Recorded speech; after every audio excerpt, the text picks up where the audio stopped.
Welcome to the Queens of Moxie. I'm Mary Kay Campbell, the host of this program, and I'm so excited that you've decided to join us today. Every week, we bring amazing women to our podcast to talk about how they have stepped into joy and reclaimed their moxie and are living their authentic life. I want to get started, but before we do, I want to remind you to subscribe to the weekly email. Simply go to queensofmoxie.com and click on Weekly Inspiration. That way, every Monday morning, you'll get a link to the latest podcast, a beautiful image, and a fabulous quote. It's a great way to start out your week. So let's get started with today's podcast.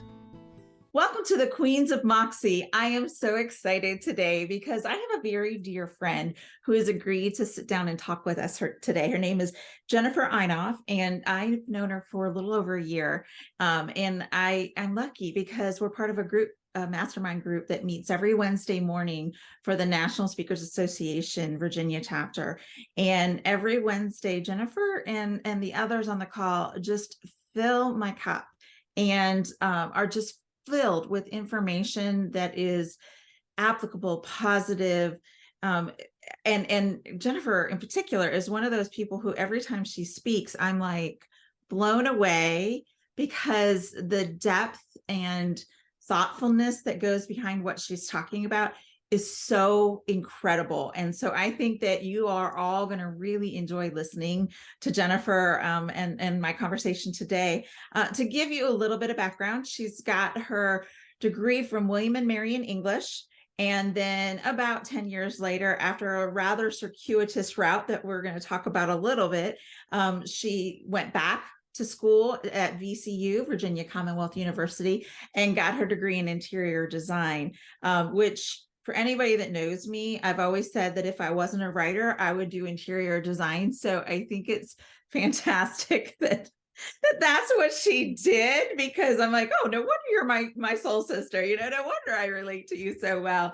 And one of the things that she said before we got started today that I think is fabulous is I want to make sure I get it correct. She says that she processes beauty in a similar way, and that can be both visually and verbally. And I thought, wow, what a great way of looking at that, because it is really taking in the beauty around you and maximizing that and celebrating that and finding ways of bringing beauty into your life, whether it's through the human condition or what's going on in your space and meeting those needs.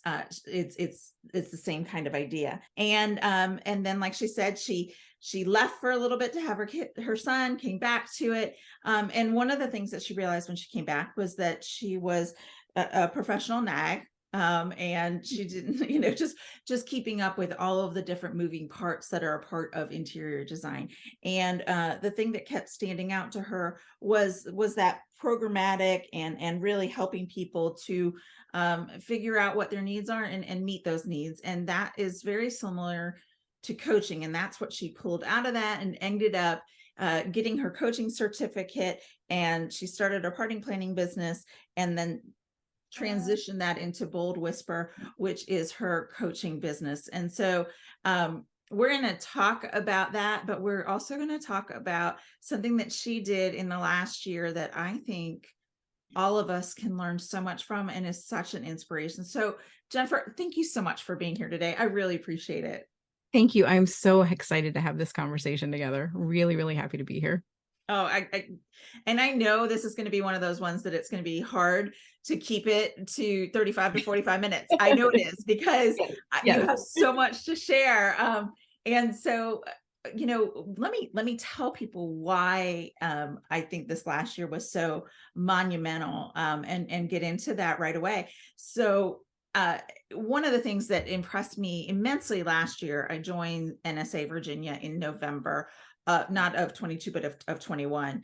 And I had no idea what I was going to be doing. I didn't really know the path. Queens of Moxie hadn't even been birthed in my mind yet. And so I came in knowing I want to do inspirational speaking. I want to connect with others. I want to tell their stories. How do I do this? And at the end of the year last year, so sometime in December, we were having our weekly meeting, and Jennifer was talking about how every quarter she goes back and looks at what the goals were that she set for that quarter, and how she's doing. And this was what struck me so profoundly last year, a little over a year ago, was that she had benchmarks for, if I meet, I don't remember what her percentages were, but let's say 50% of my goals, I'll get a Starbucks coffee. If I meet 75% of my goals, I'll get a manicure. I'm making these things up. But basically, instead of saying, man, I didn't hit every single one of my goals, which so many of us do, we forget the fact that we have done all of these amazing things. We focus on the one thing that we didn't do. Jennifer celebrates milestones and really looks at it and goes, okay, you know what? My gosh, I hit 85% of my goals. That's pretty darn good. And so, that was a little over a year ago. And I thought that has stuck with me. And so this year, it has been a fascinating journey, because the goals that Jennifer set, and the way in which she thought she would reach those goals turned out to be something she could have never imagined. So Jennifer, walk us through what it is that you did, at the end of 21 for your planning for 22.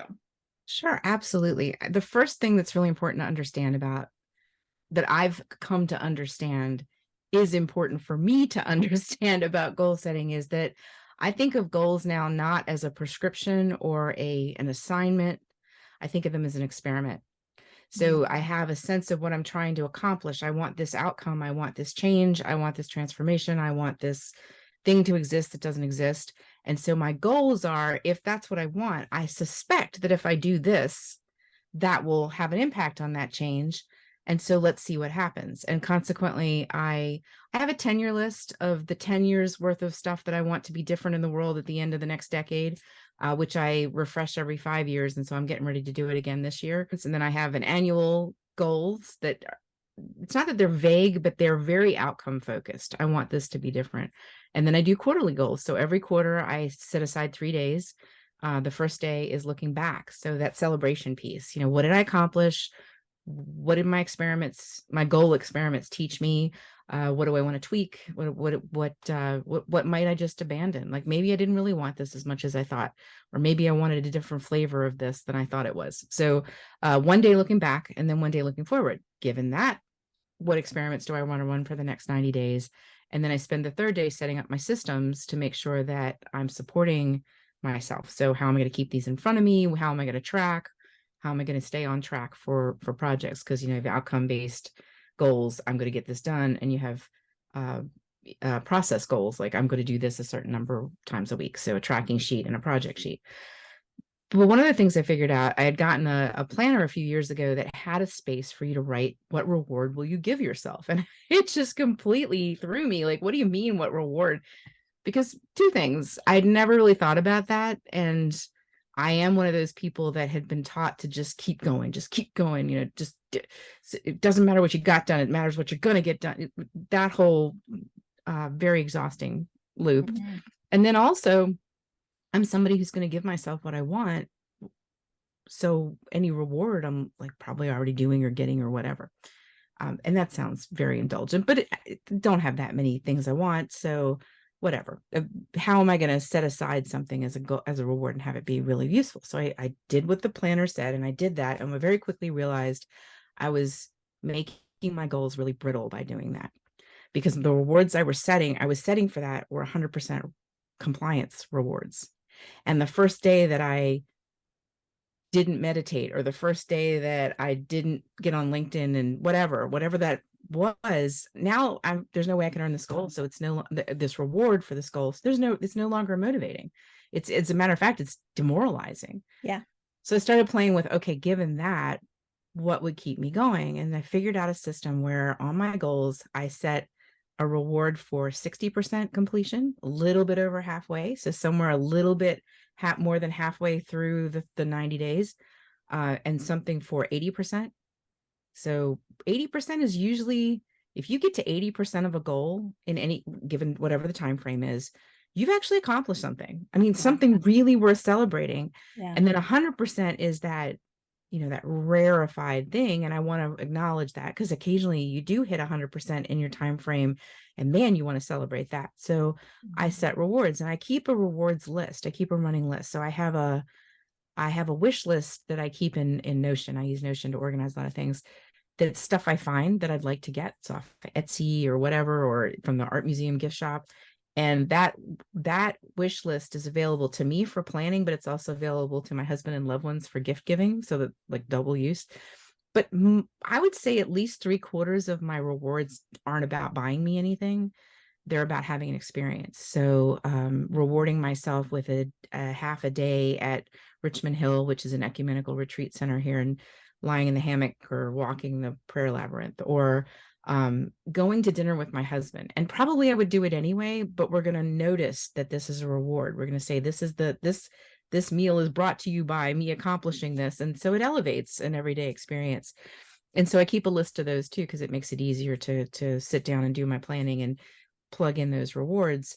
So it might be a trip to somewhere. It might be half a day off. It might be, one of my favorite ones is, I can sit in my favorite comfy blue chair and watch YouTube videos for 2 hours and nobody can say boo to me. Like, that's a huge reward, right? Including me. There's no guilt, like a guilt-free 2 hours of doing ridiculously nothing.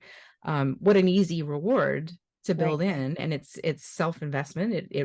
It's rest and relaxation, but it's elevated because it's part of the reward. So that idea of, what are you trying to accomplish with this?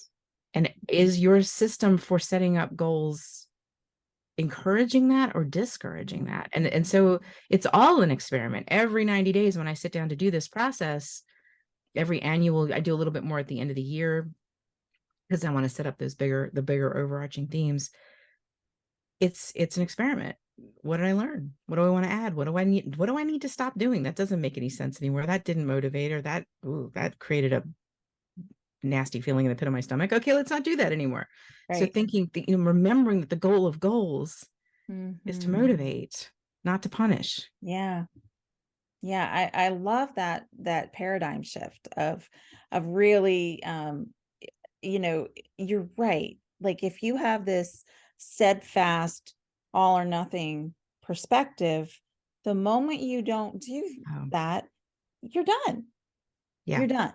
Yes. Like, and I can't even remember, it's sometime in February that 90% of New Year's resolutions are out the window, right? Yeah, it depends on who you talk to, right? About what that is. Yeah. Mm-hmm. But the reality is, if you set a New Year's resolution, a lot of times, because of the way we've set them up, they're out the window. Right. So like, for me, I want to be healthier. And so part of being healthier, I've heard for years, is eating a Mediterranean diet. Okay. And so it's more plant-based. It's a lot of grains and a lot of beans and things that are going to be healthier for me. And I love Mediterranean food. So in the fall, I bought a Mediterranean cookbook, and I have tried several recipes. Some of them I love, some of them are okay. Tried one that I was like, yeah, I'm not making that again. It's boring, to be honest. That just resonates. Yeah. So one of my goals is, I'm going to make 3 Mediterranean recipes a week. Oh, nice. Yeah. So if it doesn't happen, that's okay. My goal is to start integrating more Mediterranean meals and see what happens. I like the food, I love that. I've also realized that when you want to make a change and you subtract something, you're creating a hole. And if you don't have something both compelling and healthy to fill the hole will fill itself, and you won't like how it gets filled. So I've done the same thing with, when I want to get my diet a little bit healthier, I don't subtract, I add. I will eat 2 fruits and 3 vegetables a day, and I'll make that into a game, and I'll track it for a period of time. And suddenly the vegetables are edging out some of the bad food, because I'm so focused on them and I'm enjoying them, and I'm finding new ways to prepare them, or I'm remembering old ways that I enjoy and I'm reintegrating them, or what have you. The mental energy, the fullness, the satiation of adding that starts to do away with the thing. So it's not, not completely, and it's, there's still stuff to do, but creating that plus before you create the minus, you're not walking off a cliff. Yeah. Yeah. So I love what you're saying. I'm going to add, I'm going to be making meals anyway. So 3 of them are going to be Mediterranean. Let's see what happens. Yeah. That's that experimental frame, right? Right. So it makes it more fun. It's more Yeah. fun. Yeah. And the same thing, with exercise, Mhm. it, if you're doing something because you have to work out, Yeah. you're not going to enjoy it. You're not going to keep doing it. So finding something that you like, whether it's pickleball, whether it's hiking, whether it's kayaking, whatever it might be. Yeah. The winter is always harder because it's dark and cold. Oh yeah. And Yeah. so what does that mean? One year I took a hip hop class. Another year I did rock climbing. Like I've done a wide variety of classes in the winter because I knew I wanted to stay active. It Yeah. was dark when I got up in the morning and it was dark when I got home from work. And so Mhm. what do? You got to do something indoor. And so finding something that brings me joy Yeah. is going to be something that is beneficial versus feeling, oh, I gotta go. I gotta make myself go work out, And then, the things that maybe the task isn't inherently ever going to be your favorite thing. It's just Yeah. not. So then how can you gamify it? What do you, Mhm. I'm currently using something called the Conqueror events app, and Mhm. you sign up for these events, and the app shows you. I'm currently walking through the Highlands of Scotland in this app, Cool. right? And so it shows you the Google map, and here's how it uses the data from my Apple Watch, which, I'm not even wearing, from my Apple Watch to show me where I am.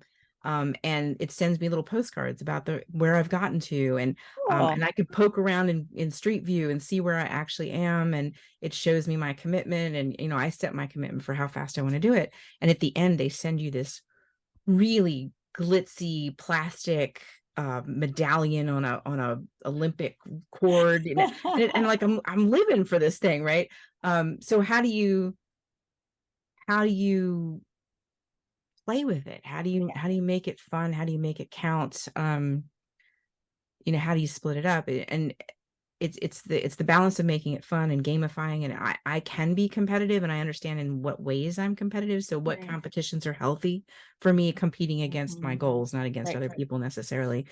It's really fun. The other thing is, how do you keep these goals in front of you? I was asked recently, I was talking about this topic, and there was a woman that was on this call.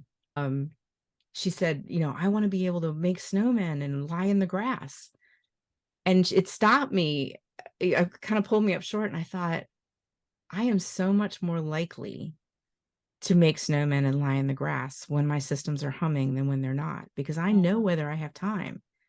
If I know what I've decided to accomplish this week, and I get to Wednesday and 75% of it's done, I can go to the art museum for a couple hours.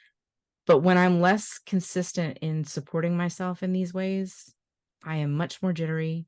I'm much more prone to overwork or over worry or over focus, because I don't have any empirical evidence of whether I'm on track. And it's so interesting, Jennifer, because your mind works so differently than mine. Uh-huh. And I am one of those really, you're creative too. So I'm not saying you're Yeah. not creative, but I'm like really creative, color outside the lines. I don't like structure.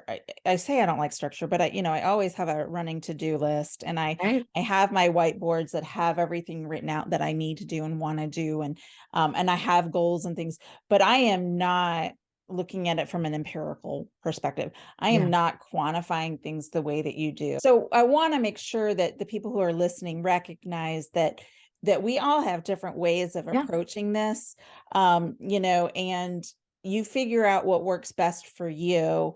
Yeah. And some people need super structure. Yep. Some people structure overwhelms them or shuts down the creative process. And so Yeah. understanding that about yourself is really important. But where we started with this conversation was recognizing that when you create these goals, that one, you need to do things that you feel good about, that are rewarding, and the way in which you measure it needs to be a celebratory thing, not Yeah. a punitive approach. Celebratory and playful. It's the playfulness. Mm. It's the self-compassion and the self-love to say, Mhm. there's got to be a way to make this work. I wonder what works for Yeah. me. And you Yeah. try something, and when it fails to motivate you and it makes you stressed out, it's the Edison thing. Oh, good. I figured out another way not to make a light bulb. I figured out another way not to do productivity. There are some really fun possibilities because you're right. I live in that intersection between spreadsheets and paintbrushes, right? Yeah. I love both of those environments. There's a technique called the Pomodoro technique, which was developed by someone, and it's based on Pomodoro's the tomato that his timer looked like a kitchen Oh, timer that yes. looked like a tomato. Yes. And so you work for 25 minutes without distraction on one thing, and then you take a 5-minute break. And I found an example where they keep a pile of Legos on their desk, and every time they complete a Pomodoro, they start building something.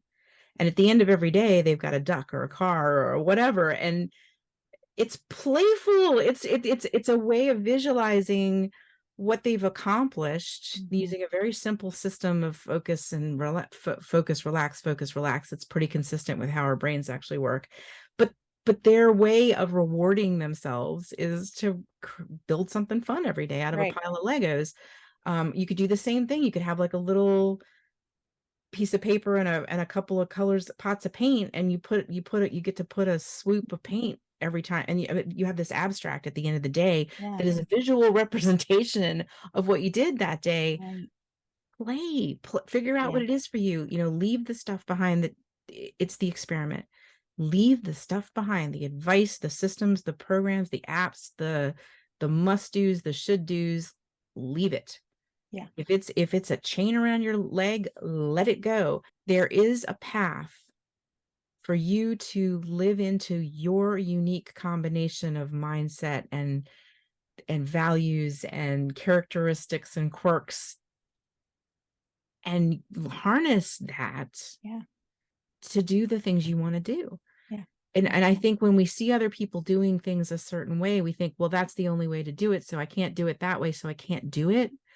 And I Right. think that's tragic. Something I've been thinking about a lot is that a lot of our systems are set up by men Yeah. traditionally. And so they're very linear. Men tend to be, Mhm. gross generalization, but men tend to be linear. Women tend to be cyclical. Okay.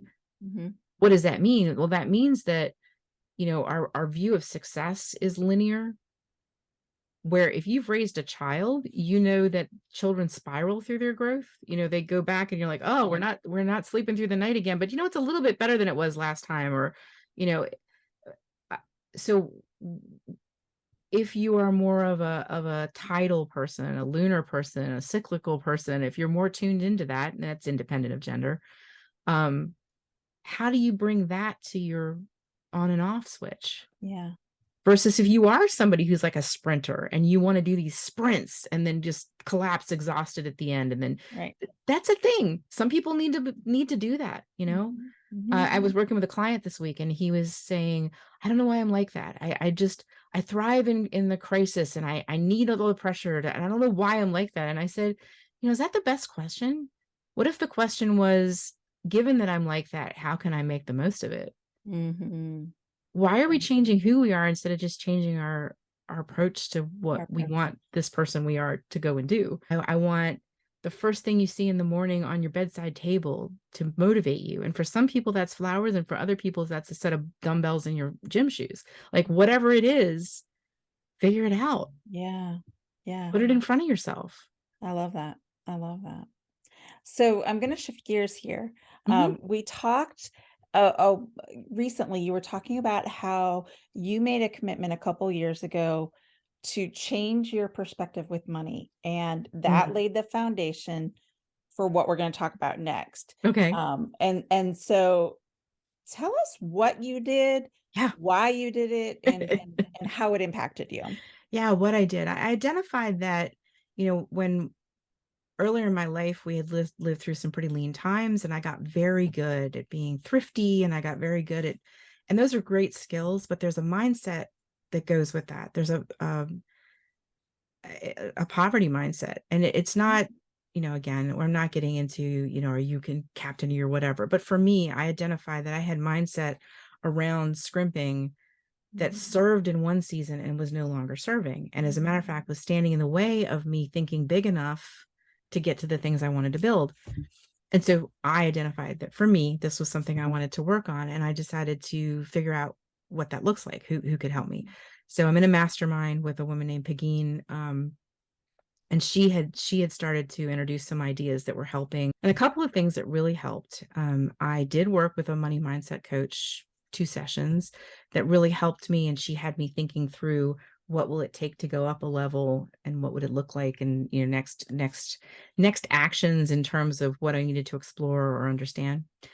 And then Pegeen taught me this game that I absolutely adore. It's the $77,000 a day game. So once a day, in your morning routine, whatever, you sit with a list, and the premise is you have $77,000 to allocate. This is money above. You've put money aside for savings. You've paid all your employees. You've paid all your commitments. You've paid your taxes. This is $77,000 of unallocated money that's coming in each day. And I think, if I remember correctly, this is like a $5 million a year. Like if you're making a $5 million of income. So an incredible amount of money, but not an unforeseeable amount of money that you might be responsible for allocating. And every day you write down what you would do with it. Because I learned a whole bunch from playing that game. One of the first things I learned really quickly was I love my house. Like, buy a new house never showed up. Renovating the bathroom, which is what we're doing right now, that showed up. There were a couple of things I wanted to do to make my environment more what I wanted, but that was so huge. I love where I live. Yeah. That was so freeing. That doesn't have to be part of the grindy feeling around money, because I'm already living in a place I love. Okay, that's cool. But then I started thinking about my neighbor's property, and I like my neighbors and they are good stewards of their property. But what if they were to sell to somebody who might want to build something behind my house? Because we have woods behind our house that belong to us, and beyond it are woods that don't belong to us. I'm like, well, I want to be in a position to buy his house. So I go look it up, and if he ever sells, this is how much I'd have to have. I'm like, oh, that's reasonable. And then I started thinking, well, what would I do with it? And I'm like, oh, I would knock his house down, poor man. I would knock his house down, and I would build a retreat center. You want a retreat center? Like, this whole game taught me, it's given me some goals for my business. I learned that I want to hire the best people, and I want to pay them in a way that they understand. I understand that they're the best people. Mm-hmm. I want to be surrounded by flowers. I want to travel. I want to, and the charitable giving one, oh my gosh, I have some fantasies. There's a nonprofit here that works with young women of color to help them understand their value. And I have this fantasy of walking in the front door with a check, no fanfare, no need to schmooze me, no, just handing the check to the director, who's a force of nature in and of herself, and saying, can't wait to see what you do with this. This fantasies of charitable giving, of things I want to do with my business. But each day I'm teaching myself that I would be a good steward of money. If money showed up in my life in this volume, I'd do good things with it. That game, I highly recommend. It taught me more about my values than I expected it to. It shifted my sense of money. So what does it mean to be big? What does it mean to go big? All of those things. And one of the big ahas for me over the last couple of years. So I went, I'm gonna understand mindfulness. I'm gonna meditate. I'm gonna have these practices. I'm gonna create a peaceful way of being. I work with a bodywork practitioner to do Alexander technique, and we're, awareness about ease in your body and good use of your body and all this stuff. And it was really working. It was wonderful and amazing. And then I realized I was extremely uncomfortable.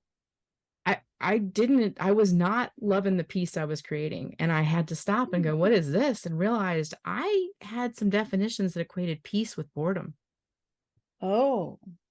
That equated peace with being a boring person. Or I had some not so healthy relationship with drama. I've never been like a person to person drama, but like crisis, whatever that drama was for me. I had some belief systems. I had some values about what, it's boring to the word enough. We talk all the time about people need to understand that they're enough. Enough was a word of compromise for me. And until I really understood that, so going from, if you see the spectrum of everything you could accomplish, right? It's A to Z, and enough is somewhere around M. Yeah. Right. that seems like a step back. Why would I want to understand that I'm enough? Because I'm a perfectionist, so I'm working on Yep. Z, right? Yep. So I've been really focusing on the powerful, subtle art of enough. It's that moment in a painting where if you put one more lick of paint on the canvas, you've ruined it, Yeah. right? Yeah. And where is that moment? And not doing everything so that I don't have to figure out where that moment is, and I know I've done it. And it was the same thing with the money mindset. Understanding that I had some definitions of terms, some ideas about what this meant. So it's picking it, like I said, it's pulling all those threads and seeing where they're going and seeing where the work goes. It's understanding that the first discomfort in making a change is making the change, and the second discomfort is living in the change you made Yeah. and being prepared for that second round of work. I think my biggest driver is this concept that if everybody on the planet was living into their potential, we Yeah. would be an unstoppable species in much better ways than we are currently an unstoppable Right. species, Right. an asset rather than a danger. And what would that be like if Yeah. everybody around you was able to access joy more readily, was Mhm. figuring out their own special sauce and contributing it to the collective? Like, what would that be like? It's why I'm a coach, right? Right. So how does money play into that? Well, when you have money, you have opportunities to Yeah. impact that. Yeah. It's interesting because when you started talking about this, I was thinking more along the lines of a scarcity mindset Hmm. and growing up with um, being, and I don't know that my parents did this so much. I think I developed this because I've been a single mom for 15 years. And Yeah. so, it's always been just barely having enough Yep. and like not doing the things that I necessarily want to do because I didn't have the money to do them, and like I have been in that kind of mindset and shifting the mindset to abundance. Hmm. And it's not just financial abundance, it's abundance in your life. Whether it's time or energy or love or whatever it is. I think so much of what we need to do is shift our perspective to not the what if this happens, but why not? What Right. if Right. this what okay, yes, you could say there what if these bad things happen, but what if all these amazing things Right. happen? And it's Yeah. that paradigm shift of Yeah. understanding that you have to be a realist, yes, but you also have the opportunity to really look at something and say, wow, there's so much potential here, and I'm going for the potential. I'm going for the good stuff. Idea. So what you're talking about with, you're single mom for 15 years and separating the badge of honor that represents, because it does, from some of the messaging that served that season but doesn't serve you moving forward. Right. It's separating the one from the other and figuring out ways to honor it. I get very sad when I hear people talking about I need to be a different person. Mm. My son had said something so extraordinary at one point. He was getting ready to go to a new school, and we were in the car, and he said, I've decided I'm gonna take my deck of cards that's me, and I'm gonna shuffle it, and I'm gonna put out different cards. Mhm. And I'm like, tell me about that. And he said, well, all the cards are me, but I choose who sees what card. I choose what I lead with. And it was such a profound insight from kids are amazing. It was such a profound insight from a kid who was, in his early teens. And it has had an impact. I don't get mad at who I used to be, or I don't get mad at ideas I used to have. I understand their context of how they serve me at the moment, Right. honor them, and let, the Marie Kondo, like, honor it, but let it go, Yeah. honor it and move it to another part of your consciousness. It's not top of mind. It's not what you're leading with. It's not how you're making decisions. I think that's so important. And we can self-flagellate and tear ourselves to shreds. That's demotivating. Remember, I'm all about what motivates you, not what tears you down. And regret's a very interesting, very potent ingredient that we have to be very careful with. Mhm. And um yeah, what is the abundance mindset? So you and I have been talking about how that played out in non not obviously financial ways. So I I have very strong warrior energy. I come from warrior peoples, whatever. And I've been a fighter my whole life. But I got very interested in what had happened to my warrior energy, what was happening to it, because I knew that it had been mischanneled in a lot of ways. And so I went on this path to figure this out. And I worked with a coach, and my coach and I were exploring this idea. And I realized that I'm hyper vigilant. Circumstances through my life have made me hyper vigilant, always scanning for the flanking maneuver. Like the story that I tell is when I was a kid, we used to go to all these Civil War battlefield museums and sites because my dad was a huge history buff. And so you'd go into this dark room and there'd be this map of the battlefield and it had these little light bulbs in it. I don't know if you've ever experienced this. Yeah. And they would light up and like Hooker's men went tick, tick, tick, tick, tick, and the little lights go around it. And there was always a flanking maneuver. Like it seemed like every battle of the Civil War, somebody slipped around the side and came in from an unexpected direction and mashed everybody. And so I always think about that. Like I spent most of my life looking for the flanking maneuver. My warriors spent a lot of time scanning for danger, scanning for crisis, trying to get 6 steps ahead to prevent something from going wrong. And I made a conscious decision. I said, no, we're going to take this energy and we're going to teach my warrior to hunt. What if we spend as much time scanning for opportunity as we did scanning for, it sounds a little bit crazy to refer to my warrior as a different being, but it's a very powerful element of who I am, and it needed care and feeding. So deliberately about 1.5 years ago, okay, we're going to start thinking about scanning for opportunities. That's what hunters do. Hunters are looking for an opportunity versus expecting that protecting yourself from the bear versus chasing the bear. I wanted to start chasing the bear. And it started to change a lot of things. It started to reframe, and I was doing the money mindset work at the same time. And it seemed like there was a nice synergy between those two ideas, that abundance mindset is about understanding there's opportunities. And even when you're responding to a challenge, there's opportunities embedded in that, right? So if I solve this problem, I can't be the only one who has this problem. Oh, look, a product, right? So I started to do that. And in February of this year, there's a company that I do some work with up in DC, and they sent out an email to about 5 of us and said, hey, is anybody interested in going in about 3 weeks to Minneapolis and doing a week-long training? And my warrior, who is being trained to hunt, said yes. Yeah, sure. A year before that, no, he would have been putting all these, like, that's dangerous. You don't have time to create a curriculum. What are you going to be? Who is this? You haven't traveled in. No. Like none of that happened. Right. The focus was, what could this be? Right. And so I did it. I went to Minneapolis. It snowed while I was there. It was incredible. I'd never been. I had another state to my goal of touching foot in all 50 states. And it was amazing. It was an amazing week, and it has led to a tremendous amount of work. I have formed a really good working relationship with the group that I worked with. I have done 5 of those trips, and I have 5 more on the calendar for the rest of this year, working with a group of people I adore, doing work I love, feeling very useful, the values of contribution and usefulness. And the value of building, because the curriculum, I built a curriculum for last year, I built a curriculum for this year, and both of those have broad applications. I could use them with other groups. What it opened up to shift that mindset from scanning for challenge to scanning for opportunity, to thinking not about the scarcity and what I had to protect, because scarcity is about protecting, and abundance is about expecting you'll have the resources when you need them. Yeah.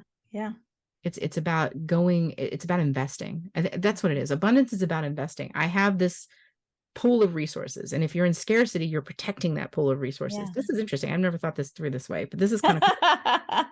It's about protecting it, where abundance is about investing it. It's the parable in the Bible where the one guy hides the coin because he's afraid that his boss is going to be mad at him, versus the guy that makes a huge return. Look, there it is. It's actually ancient wisdom.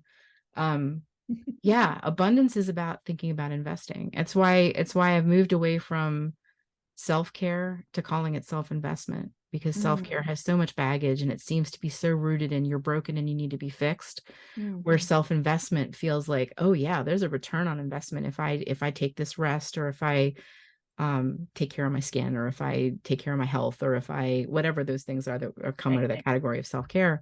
Meditation is a good example. It's a self-investment. look how much more is possible if I stop and take care, sharpen my saw and take care of this right now. So I think that's the shift, right? It's from, are you holding everything tight, or are you assuming that it's trust? Do you trust that you'll have what you need when you get there? Yeah. I mean, I love the fact that, when you started 22, you had this idea of what you were going to be doing and how you're going to be doing it. And then in February, you got this Yeah. random opportunity. You're like, yeah, sure. Yeah. And it has totally transformed your business. It has. It transformed my business, I mean, it's been a huge financial boon. It's given me a lot of latitude to try some other things that's exciting. And so it brings us full circle to that idea of brittle goals, right? I knew that I wasn't as tight with my systems this year, because what I was managing was very self-evident, do this, then do that, then do that. And so when I sat down to do my planning at the end of the year, I kind of expected, I was prepared to notice that I hadn't accomplished anything that I set out to accomplish. And as I went through, remember, my annual goals are much more outcome focused and much less, there's much less dictating what this will look like. It's what I want to have accomplished. It was amazing how many needles I had moved and how far, just in a way I couldn't have imagined in December of last year, or 2 years ago, December of 21. And so that was really cool. Like, it still counted. Yeah. That vision of what I wanted, new things showed up to get there. New pathways I didn't know were going to open up. But setting those goals still mattered. Yeah. Tracking how it was going still mattered. And running the experiment for 23 now has both of those things: what I hoped to achieve and how it actually played out, and where the gaps are and where the surges were, and all of that. It's that much better. So it's, how do you leave, what I wish for everyone is to find ways to motivate themselves to run the experiments, and find the way that motivates you, and to always leave room for it could be better than you ever imagined. Or maybe I don't need to know what it is. I want this, so please make this, and this happen, right? Yeah. What is it to leave room for it to be even more amazing than you could have imagined? Yeah. Yeah. It's that being open and being receptive, and it's not being rigid. It's that, let's see what happens. Yeah. And Jennifer, I will say that, with my traumatic brain injury, I had to take that perspective. I had to just kind of go, well, can't do that today. Okay, what can I do? Yes. And I mean, the flexibility and the grace that I had to extend to myself, and still do. There are still many times when I can't remember. I mean, I'll have a conversation with someone, and 2 days later, 2 weeks later, whatever, and I'm like, I don't really remember the specifics of the conversation. I remember I enjoyed it. I remember I liked the person. I kind of remember, but I don't always remember the specifics. And that's not something that would have happened before. But it's okay, It's what and you're working with. It's what you're working with. it It's is, your it's what I'm experience working right with. now. And I've developed lots of ways around that, like taking copious amounts of notes, and and when it's something that I need to recall, like I'm going to write a story about it, obviously I record it, obviously I take notes. But if I'm having coffee with a friend, I don't, and luckily my friends all know it is not a lack of caring or lack of engagement. It is just my brain doesn't retain things the way it used to. But because I had to extend grace to myself, because I had to be patient, because I had to just go with the flow, I am much more at peace. I am much calmer. I am able to really find joy in things that I was too busy to notice before. Wow. And so while I do have permanent damage with this, and I will probably never do what I did before the way I did it, certainly not the way I did it before. I'm okay with that. I actually like my life better. And I like, wow, that's great. I do. I love my perspective on the world. And I also love the fact that I am at the point in my life where I'm like, this is who I am. I know I'm not for everybody, and that's okay. And I Yeah. wasn't like that before my accident. I was very much wanting to be accepted and loved, and I wanted people to like who I am, and and I tried to conform, and I told somebody recently I tried to dim my light because it was too much, Oh and yeah. I'm not doing that now. Yeah. Not. I think a lot of us have been given messaging that we're too big in the room. Mhm. And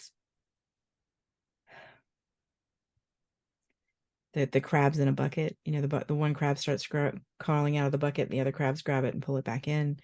Um, what is the reason to be big? And when the reason to be big is because you can have a bigger contribution to make, Yes. not because you're all that in a bag of chips or because you Right. deserve the limelight. Okay, Right. let's do this thing. Let's show up Right. and be the person to know in the room, or be the life of the party, or be the introspective person who sits quietly and absorbs everything and then Yeah. kicks out that answer that everybody's waiting for. Yeah. Whatever your version of that is, like whatever your big is, go be that big. Because there are a lot of competing messages about don't do that. And I love what you're saying about the space to just enjoy your life, to live primarily in joy, which is that love of life, and Yeah. let all the other stuff visit you there. The sadness, the anger, the sorrow comes and visits you in joy. And that's a concept I learned from one of my teachers, Julio Laya. And I think it's genius that Mhm. um do the things you believe, whether they were given to you or whether you grew them out of experience, serve abundance or scarcity? Do they serve joy or anxiety? Do they open you up or do they shut you down? And if I'm vigilant about anything now, it's that.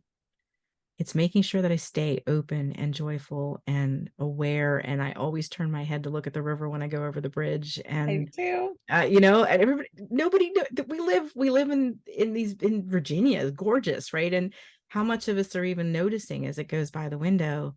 Mhm. um is it serving my best possible life, or is it serving something else? That's the Yeah. really only question that matters. Yeah. Yeah. Beautiful. Beautiful. Well, Jennifer, I I'm so grateful that I get to talk with you on a regular basis and that you're Me in my too. circle. And every time we talk, I just like I'm gonna go back and I'm gonna write up this and I'm gonna be like, oh, there's that and there's that and there's that. It's always so for lack of a better word, cerebral Ah, when I talk with you. And I love that because it's beautiful. And I love what you've just left us with. thank So you. thank you. Thank you for your time and thank you for sharing so much of yourself with us today. Thank you. I value you so highly, and I echo what you're saying about the opportunity, to sharpen each other, and to just be present together. And I love what you're doing with the work that you're doing. Thank you. Keep waking people up. Keep waking people up. We need more people who are awake, and I love that you're out there doing it. So thank you for that. Thank you. Thank you. Thanks for joining us on the Queens of Moxie podcast. I hope that you found it inspirational and that it helps you to think about how you can step into joy and live your authentic life. And remember, we have a weekly email so that you don't miss any of these episodes. Plus, it starts your Monday out with an inspirational quote and a beautiful image. If you haven't subscribed yet, go to queensofmoxie.com and click on Weekly Inspiration. Thanks again for joining us, and we'll see you again next week.